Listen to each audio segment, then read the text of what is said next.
कर्मों के जाल को रच रहा है और अपने आप को बांध रहा है। आपको मुक्त होना है, बंधना नहीं है। जीव का जन्म कर्मों के अनुबंध से होता है, कर्मों के बंधन से होता है, और उसको अपना ऋण चुकाना होता है। कर्मानुबंध ये बहुत सूक्ष्म विषय है। जैसे आप जिस परिवार में जन्म लिए हैं तो उस परिवार के लोगों से आपका ऋण है, इसलिए उसी परिवार में आप आए हैं। और ऋणानुबंध उसको बिना चुकाए या बिना वसूल किए आप वहां से जाएंगे नहीं। आपको लेना है तो वसूल करना है, और देना है तो चुकाना है।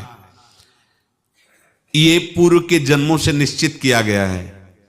जैसे किसी के यहां पुत्र हुआ, जन्म से ही पैसा खर्चा शुरू हुआ, जो बड़ा हुआ तो उद्दंडता के द्वारा मार पूरे परिवार को क्लेश पर क्लेश देता चला जा रहा है। ये तुम्हारे कर्म का फल है। या ऐसे शक्तिहीन बुद्धिहीन ऐसे पागल पूरे जीवन सेवा करो, तुमसे अपना हिसाब चुकाने के लिए वो आया है।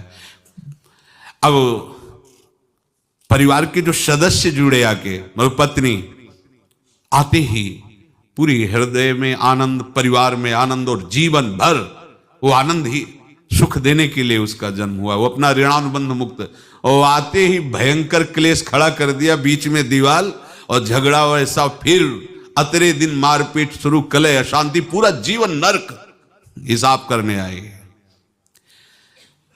यहां ऋण चुकाए बिना कोई जा नहीं सकता, ऋण चुकाना पड़ेगा। किसी का ऋण वसूल करना है तो किसी को ऋण चुकाना है, दोनों काम करने होते हैं। अनेक जन्मों में अनेक लोगों के साथ हमने जो बर्ताव किए हैं, अच्छे या बुरे, वो होंगे। अब किसी आदमी को हम जानते नहीं, अचानक मिला, अचानक टक्कर लगा और मार पीट गाली गुप्ता सब कर दिया, चुपचाप सह लो। क्यों?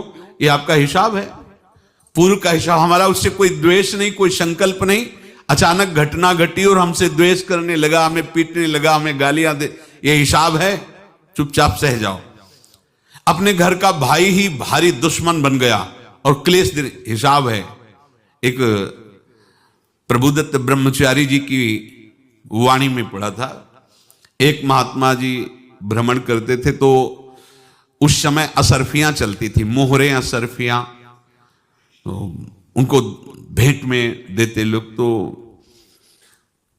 या तो ठाकुर सेवा में लगे तत्काल, या संत सेवा में तत्काल लगे, उसका संग्रह करके डोलना ये ठीक नहीं है। बैरागी के लिए सिद्धांत में ये ठीक नहीं है।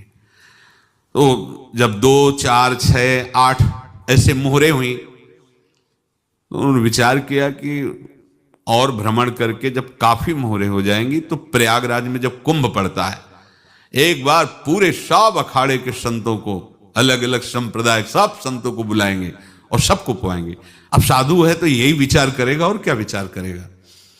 तो उन्होंने ऐसे डंडा बनवाया, बेंत, जो ऊपर से चूड़ीदार और भीतर पोला, और मोहरे उसमें डालते गए।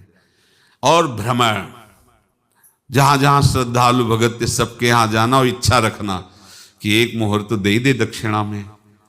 कामना कोई भी हो वो बांधती ही है, ध्यान रखना। इसीलिए प्रभु जो चाहे वो करे, अपनी चाह नहीं रखनी चाहिए, अपनी चाह प्रभु की चाह में मिला देनी चाहिए। धीरे धीरे वो छड़ी भर गई।